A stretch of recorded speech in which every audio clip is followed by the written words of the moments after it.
You can do very well for yourself. You can start your own business. A lot of these certificate programs teach entrepreneurial training and the soft skills of, customer service and how to interact with people and, how to position yourself for success as a business, not just as somebody in the trade. So there is great opportunity if you go down that path. Welcome to the Up Your Average podcast, where Keith and Doug give no-nonsense advice to level up your life. So buckle up and listen closely to Up Your Average.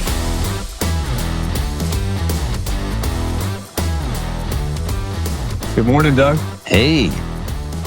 I am excited to get to hang out with our new friend Jason today. Jason Altmire is the author of Trade Up. And I'm bringing Paul and Bridget Williams back to the conversation. Are you good with that? I'm good with it. And when you told me you're going to interview Jason today, I thought, I better read his book real fast. And so the first thing I did is judged a book by its cover. And when I judged the book by its cover, me being an idiot, Jason, I apologize. I saw the words "trade up," and I was like, "Oh, this is he must have a great stock market trading strategy here." And then I thought, well, why are there 2x4s and a wrench? And my brain stopped. And so I am so happy to see that you're friends with Mike Rowe, and that we're talking about a different kind of trading up today. And that just lights my fire, thinking about some of my friends who have really done excellent work in the trade up department. It is just a blast to think differently about these things for us, Jason. The hypothetical couple that we've been helping with some of these podcasts are Paul and Bridget Williams, and we just pick a random age or situation for them. And what I thought we could talk about is that Paul and Bridget now have a 10 and 12-year-old. They feel this financial burden that a lot of parents feel like, I got to pay. I have 5 kids, so I put 5 kids through college, and I don't know how anybody can do that without having a lot of stuff going on. So in our most recent newsletter, it's called The Anchor, I was writing about that you have to think really differently about education as you're going forward. I don't think you could do it like when I was in the 80s and doing it. And so I'm envisioning Paul and Bridget, they're feeling the stress of life right now, right? Like they're thinking, what are we going to do? How are we going to help these kids? And your book just offers a lot of resources. And so if you're thinking about those young parents with those young kids and trying to help them navigate their future at this point, what would be the top 2 or 3 things you would throw out to them? I think being well educated on what the job opportunities are going to be in the future, because you certainly don't want to dissuade someone from pursuing their passion and taking advantage of their talents and moving in that direction. But if you want to study anthropology or poetry or film or some other, art history, that's fine. But understand that the job opportunities may not be as plentiful if you take that route than if you go in a different direction. And that different direction can certainly include 4-year degrees. We don't argue that that's the wrong path in every case, but what we do argue in the book is that the stigma associated with the trades, dissuading people from pursuing careers. And I would put nursing in that category too. Nursing is a career where there's 190,000 job openings right now as we speak in nursing. So when we talk about the job opportunities of the future, healthcare and nursing is going to be a big part of that too. But if you're interested in the skilled trades, and by that I'm talking the blue collar professions like welding, the electricians, high wire linemen, underwater construction, aviation technicians, auto technicians, plumbers, HVACs, all the rest, you can make a very good living doing that. So if, for your couple that you're talking to, if you're advising their children at that age on what their career path should be, I would open their mind to the possibility that the trades might be something they would want to explore if they're interested.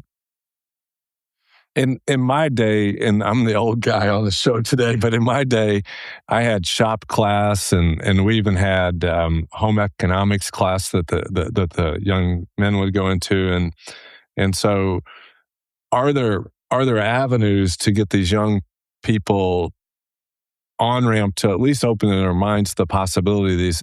Because I heard a lot of like the shop classes no longer exist. So how would Paul and Bridget introduce their kids to these ideas? Vocational education, CTE, career and technical education, is coming back at the high school level in a very big way across the country. The shop class that you and I remember, and Keith, when we were younger, the maybe involved carpentry and your rudimentary skills.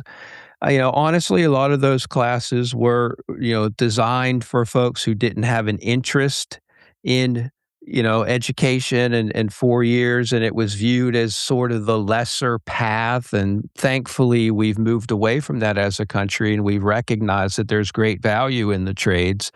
And high schools all across the country are creating trade schools. If you look at Father Judge High School in Philadelphia, they have a welding campus, and they graduated this year 25 students, all of whom at 18 years old had job offers of over $50,000 a year when they graduated high school. Up in White Plains, New York, they just as a school board voted to clear 75 acres and build a state-of-the-art trade school that's going to include all of those specialties that I talked about. So it is coming back. Massachusetts, there's thousands of people on the waiting list, students at the high school level. So if you have a 10-year-old and a 12-year-old, especially a girl, girls have tended to go in other directions. And if they show an interest in this, oftentimes parents will, try to steer them in a different direction. We need more women in the trades. And they're half the population of the country. They're excellent at it. I have visited over 200 trade schools in the country, and you see a growing number of women that are getting into it. And very often I'm told those are the best students, and they do very well after they graduate. So I would say to the parents, just be open-minded, and these gender stereotypes with occupations and careers, they set in very early. So if you have especially a young girl who shows interest in a blue-collar trade, let her explore it and see if it's the right move for her. In that same vein, and I'll admit my limitations, like stereotypically, but like it would seem like if there's a big shortage in nurses, the idea of young men pursuing that, it seems like that they could, I don't know what the numbers are, they could pursue that as easily as maybe becoming a doctor and have a pretty nice income at a pretty early age, it would seem like. 15% of nurses are males. And there's still room to grow on that. To put that in perspective, about 5% of welders are females. 5% of people across the skilled trades generally. That number is the same for females. And there is room to grow on both sides of that. And if you want to be a physician, that's a different path. That's a much longer educational process, more difficult path. Go for it, if that's where you want to be. But a lot of people have chosen nursing as a career. I think it's about 3 million nurses we have in the country right now. And as I said, about 190,000 vacancies as we speak. So you will not have trouble finding a job if you choose nursing as a career. So in 1980, a friend of mine, he took shop class through high school, and he took a job as a cabinet builder in 1980. And I was in college during that time, and kind of watched his career unfold. And then the financial guy in me started doing the math. And one of the things that I don't think is discussed much is those 4 years opportunity cost of me sitting in a classroom, and he had 4 years of wages. And those 4 years at that age, he stayed at home. So by the time he was 22, he had a pretty substantial nest egg. Whereas if you take that same kind of thought process today, it would seem like your kids, if you could allow them to stay home for those 4 years, they could have a real nice jump start if they went into one of these trades with some of those nice incomes. We do talk about that in the book. Maybe that's why you asked it, because we quantify that question of the opportunity cost. And these programs in the trades, they're short-term programs. They're less than a year, and there is an opportunity cost to not having to study Chaucer and learn, whatever, poetry or American history, whatever it might be, which is critically important. But you don't have to have that as part of the educational curriculum when you're getting a certificate in the trades. And if you go 5 years out of high school, the person who chooses the trade program is $150,000 ahead of the person who chose the 4-year path. And over time, depending on what you choose, you can make up that gap. But oftentimes that gap will stay with you because the people who graduated in the trades are growing in their careers too. There's another philosophical kind of thing that for me personally, the classroom was not the best way for me to learn.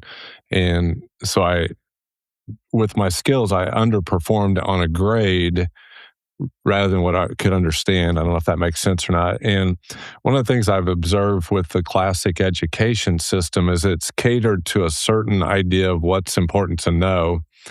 And I've thought a lot about my friends that were in the trades, and a lot of the things that they need to know for those trades weren't the things they were taught even in grade school or high school. And philosophically, I think they were told that they're not smart. And they weren't said that bluntly, but they didn't do well in the grades, and the grades then that would get in their psyche. But they're very, very smart with the things they do with their hands and the way that they use their trades. So how would you help somebody think through that part of it? It's more of a self-esteem thing that the whole system is kind of working against their giftedness, I'd say. Part of that is incumbent upon us to not impose that stigma upon people. Because the reason they feel that way is because, for whatever reason, they feel like not going into college, not succeeding academically in the classroom, for some reason makes you less successful or less worthy. And that stigma is there because they have felt that by the people around them. It could be guidance counselors, it could be parents, it could be teachers, people in the community. So we play a role in making sure that person doesn't feel that way. But I think as we go forward and you look at the job opportunities that exist, building data centers, semiconductor manufacturing, nuclear, shipbuilding, infrastructure, bringing manufacturing back to America, there are millions of jobs that are going to be out there. And you can do very well for yourself and you can sustain a living. And to your question, you are twice as likely to start your own business if you get a certificate in the trades as you are getting a 4-year degree from college. I want to encourage the people who maybe have been stuck. They're in college right now, or they're about ready. Maybe they just graduated from college and they're wondering, why did I do this? If you're thinking about going into the trades, there is a hurdle to get in. And that hurdle is you're going to have to know some math. You're going to have to pass some tests. And something interesting that I've been seeing, Jason, is a friend of mine is a tutor, and he has been hired to tutor young adults in math to help them pass the electric union's test or help them become proficient in an area that maybe they haven't dusted off in a while. And so there's a business out there to help people get to the next level and level up themselves. And so that's the thing about this that I really like. And I notice you've got a bunch of books on your shelf, but there's 2 other things on your shelf behind your left shoulder there. 2 balls. And it looks like a football maybe. Is it a football? Well, And then a basketball. The basketball is a basketball signed by Bill Walton, the UCLA and great NBA player. I met with him. I served in Congress, and he came in to meet with me and gave me that, and it's very nice, personalized, and he's now passed, so I display it. The other thing is typical of what we're saying is a hard hat. That's actually, nice. That's a hard hat with my name on it. I did a groundbreaking ceremony for a large employer that was breaking ground on a new facility. So I kept the hard hat. That's what that So, is. so my question to you then is like, were sports part of your life growing up? Yeah, yeah. Well, the other shelf, which you can't see, is some of my sports mementos. But yeah, I'm a sports fan. Played and still follow it. And what effect does that have on a guy or gal who wants to go into the trades? Well, I think you learn teamwork, you learn hard work, you learn setting long-term goals that don't have an immediate payoff, but will pay off later, and then setting a path to achieving that goal and improving yourself. And the academic component of it is learning as much as you can about the skill that you're trying to acquire and always being ready for what is to come. One of the things, this isn't necessarily sports, well, it's not sports related, but it's related to this goal setting idea is, I was doing one of these interviews recently and somebody asked me, what is the one lesson, like if you can only choose one thing that you learned while you were in Congress that you could apply to people in business, to young people, as like a life goal, how would you articulate that? And I said, park at the end of the parade. And they kind of flinched and said, what do you mean by that? What does that mean? And I said, well, when you're in politics, you're in a lot of parades, right? July 4th, Memorial Day, you walk. And if you park at the beginning of the parade, when the parade is over, you have to walk all the way back through the crowd, see all the same people you just met, and then you have to drive around the road closures and all the rest that are disrupting your path because of this parade.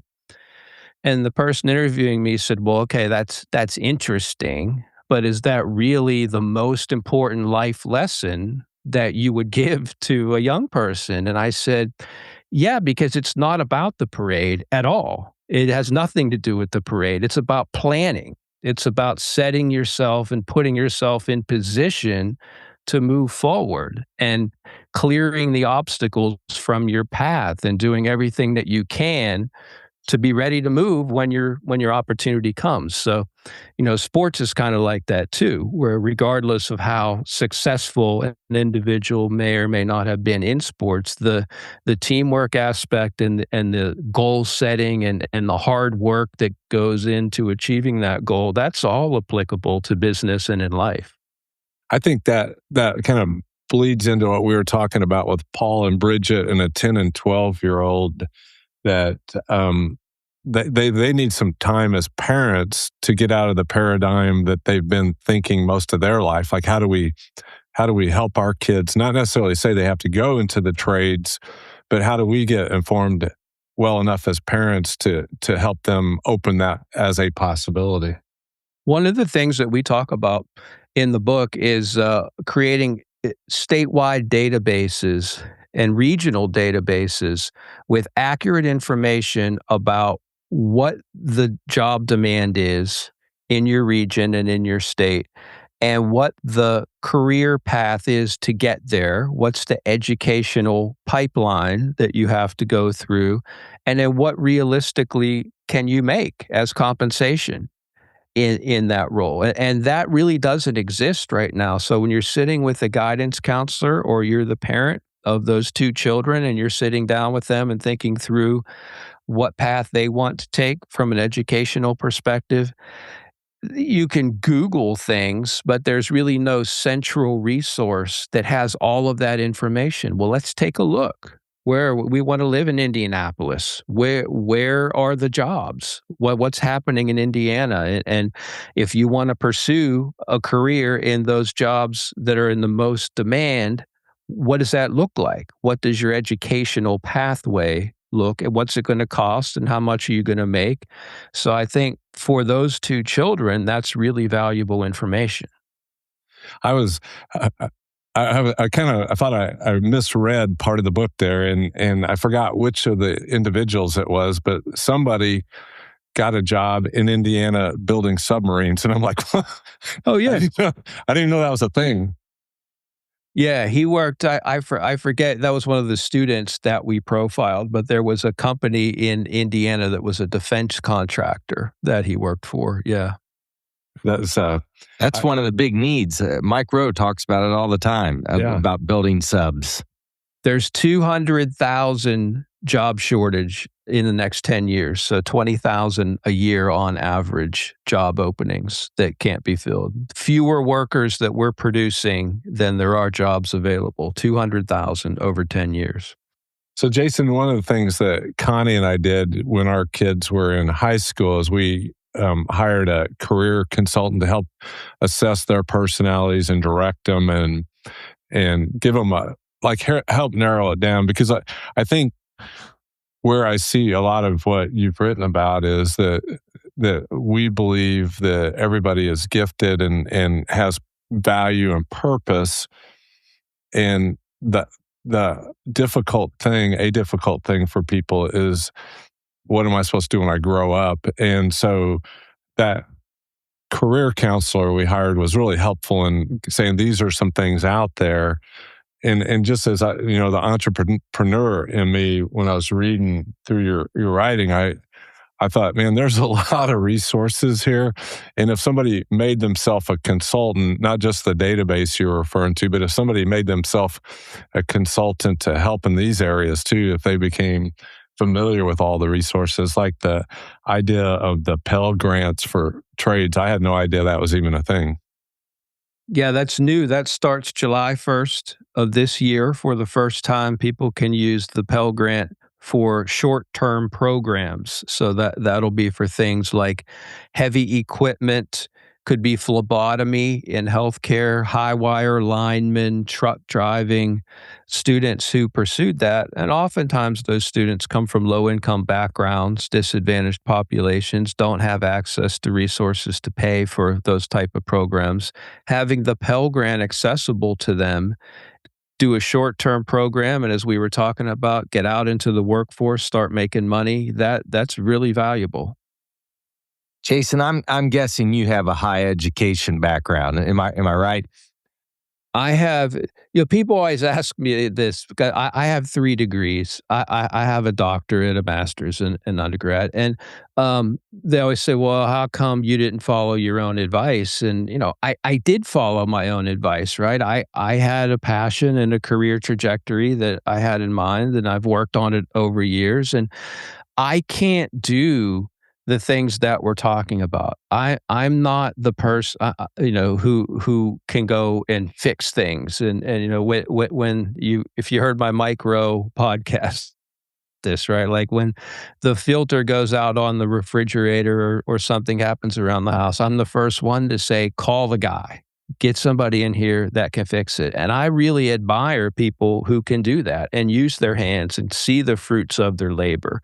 And I'm jealous when I speak to these trade schools. I've visited over 200 of them, and sometimes they'll gather the students. I always tell them, I'm jealous that you get to do this because I don't know how to do this. And whatever somebody's career path is. So it's not that one is greater or lesser than the other.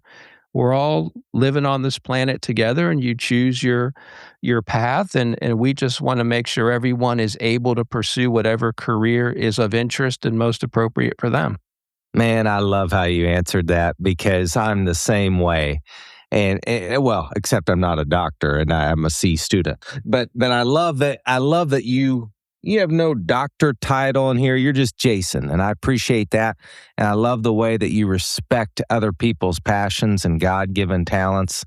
And I figured that's what you were going to say, but I'm wondering, where did this idea for you start to want to champion and cheer on the person that you respect and admire? What was it?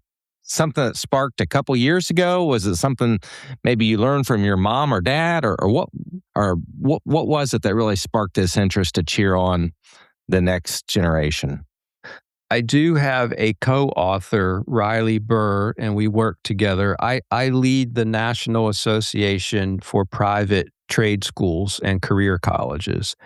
And Riley works with me. She runs our our foundation, CQ Research Foundation. And what you see is this issue is in the news every day. Every day. We have morning news clips that we put out to our members, thousands of subscribers, and we put out workforce development news. And about, I would say 6 months ago or so, we looked back because there was like 10 or 12 stories every day in the national paper about workforce shortages. We can't find enough electricians. We can't build data centers because there's not enough workers. Employers are struggling to fill gaps. And I said, go back a year ago and average, look at this month, and let's see how many stories were in the news. And it was 4 stories in the news a year ago and 11 stories in the news every day 6 months ago. And it's gotten even more since then. So I just think it's a story that needs to be told. And we use this book to be sort of a central clearinghouse on explaining the issue, and there's no shortage of people who can do that, but we offer solutions, how you solve the problem, and we do what Keith was talking about. We kind of use it as a parental guide, or even somebody in mid-career who's looking to change. What's it like to go to a trade school? What's the process to get in? What happens when you're there? How does it work when you get out? How do apprenticeships work? And we explain all of that. So for anyone who's interested in pursuing a career in the trades, or maybe thinking about changing careers, or they're a parent of these 2 children that you talk about, I think this book is a great way to flip through and see what all of that means and then make an informed decision. Man, great Father's Day present coming up. Absolutely. Now, the idea of a consultant, beyond just like a career consultant, but somebody that's familiar with the trades, are there very many of those kind of people out there, or do they exist, or is that a path for somebody that wants to take the initiative on that? We need more of it. We need not only what you're talking about, but with regard to apprenticeships, there are intermediaries that they exist in this country, but other countries, especially in Europe, use them to a much greater capacity than we do. And that helps match employers to workers and possible apprenticeships, and helping employers navigate the red tape and the bureaucratic process that you have to go through to get certified as a registered apprenticeship. And then apprenticeships take 4 or 5 years, and, continuing along that, there is not only a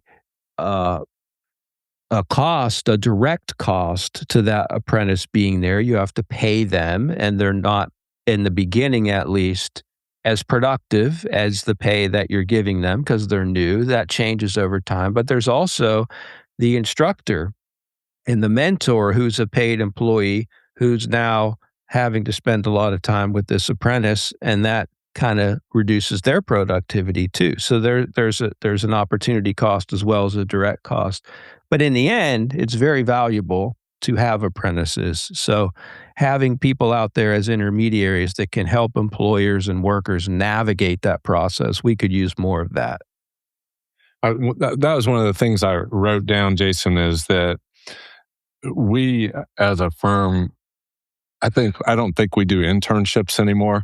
We've done a lot of them, but they cost us so much. And, we're not trying to conquer the universe, so we don't need tons of employees, but it was kind of us giving back to the world, but it just is a lot. So when I was reading through the different the things that are available out there, I didn't see a lot about employer incentives, so that maybe there was some kind of incremental incentive. I know, like you get to take the cost of an employee off your profits and things like that. But if somebody's really struggling with those apprentices, it seemed like there would be some kind of incentive. Most of them seem like for the employees with the Pell Grants and things like that. But are there incentives for the employers to do these things? There are some at both the federal and the state level, but there should be more. And there should be more directed to small and mid-sized employers because there's no distinction made. When you apply for an apprenticeship, you could be General Motors or you could be a small business in rural Indiana somewhere, and you want to do it, but you have all this paperwork and how are you going to find out? You have to get it approved. It has to be an approved profession and, all of these things.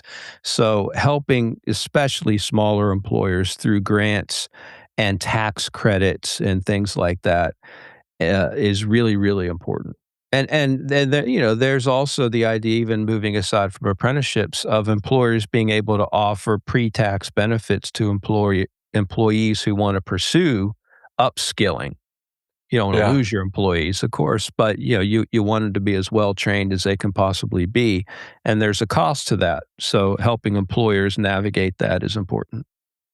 One of our clients asked me to look at his profit and loss statement a few months ago, and it was a pretty large company. And as I was going through it, one of the things that jumped out at me is I told him it looked like you don't spend very much on training. And as I was reading your book, I was thinking, wow, they could even, in my way of thinking about their business, they could even have a division of their business that kind of trains some of their contractors, taking advantage of some of the things they're talking about here. Yeah, for sure. That's something we talk about in the book, and we do kind of roll our eyes when the first solution anybody offers is increasing government funding or more grants, and it has to be well targeted and utilized in a way that's going to be a benefit, not just a big spending program that goes and you don't even know how the money is spent. But like the U.S. Chamber of Commerce, a great suggestion that they have are skilled savings accounts that would look like health savings accounts that employers are able to offer, but you as the employee would be able to use that for your own upskilling as well. So if you target these incentives in the right way, they can make a difference and not just be big government spending. Well, you've really brought a lot to the equation, I think, for young people and their parents to really think forward, I think, about these things. And are there any kind of top one or two things you'd tell this young couple with their kids as they're looking to the future? I guess before I jump to that, one other thing I was thinking was I see it kind of as a financial challenge tied with a cultural challenge, because the challenge of getting more people with the trade, another part of it, which I didn't see, I might have skimmed too fast when I was reading, but we also have a shortage of children coming along. So that birth thing is going to kind of give you a geometric problem with this. And so when I listen to young people, that if they're thinking I have to pay all this money for my kids' college and I got to do all this stuff for my kids, which we didn't really feel that when I was younger, I think that affects the birth rate that we have in the country, because people are like, I can't afford kids. So those things seem like they're going to go hand in hand and really challenging those things. There was a great opinion editorial written this week as we speak, in I believe it was the Washington Post, trying to explain why there's fewer births. And we have this population decline. It's not just in America, it's around the world. So you can compare what's happening in this country to other countries. And that's a longer discussion, but it's really interesting because it is happening and there appears to be no subsidence to it in the future. We are on a population decline in the world and in America. So what we talk about in the book is the numbers are daunting. If you want to solve the workforce crisis, the number of people over the age of 65 increases by 3% every year, while the number of people under the age of 18 decreases by 0.2% every year. There are 15% fewer children in kindergarten today than there are seniors in high school. And that gap widens every year until 2041, and probably after, because 2041 is, the current births for high school. So It is really challenging when you think about long-term solutions. Mike Rowe always talks about, and this is a number you'll hear people use, for every 5 retirements in the trades, there are only 2 people to replace them. So where are we going to get the workers in the future? We have this population decline. And then you think about the trades, nurses, for example, the average nurse is 52 years old. The average person in the skilled trades, the blue collar trades, is in their mid 40s. So getting more young people, getting more women into the trades is really important. And then the people who are retiring, at some point, people are living longer, but they're also utilizing our healthcare system to a degree that is unprecedented in our history. And that causes the challenges as well to government expenditures and setting priorities on how to allocate money, and then also just people needing services. So the decline in the birth rate is not just an academic interesting theory to look at. It is really damaging to the long-term prosperity of the country. And I would say it's a threat to our competitiveness. If we can't find the workers to do these jobs, we're not going to be able to compete globally in the same way we have as a country. Man, for the go-getter, for the right attitude, this all sounds awesome to me. Like there's a lot of upside ahead for people. A lot of job opportunity, for sure. If you're interested, you have an aptitude for it. I mean, you could be like me and not have an aptitude for it, but there's a lot of people who do, and they want to do it. And I guess our message is you can do very well for yourself. You can start your own business. A lot of these certificate programs teach entrepreneurial training and the soft skills of, customer service and how to interact with people and, how to position yourself for success as a business, not just as somebody in the trade. So there is great opportunity if you go down that path. I think as a financial advisor, Jason, I would even throw out there, I was reading about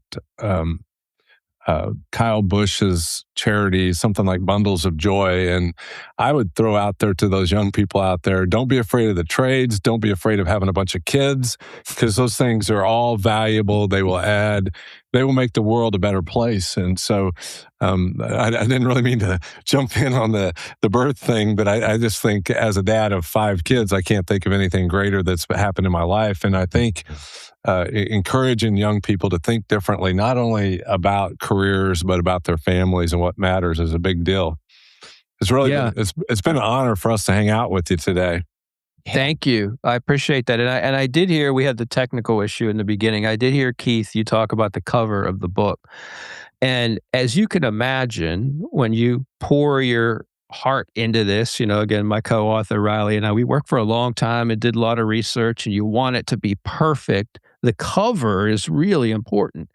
So going through the process of picking a cover. So the reason there is a wrench and a 2x4, and we realize that you would not generally use a wrench on a 2x4 is obviously it's symbolic, right? It's not meant literally, but we looked at a bunch of other things. We looked at using a hammer as the T in trades.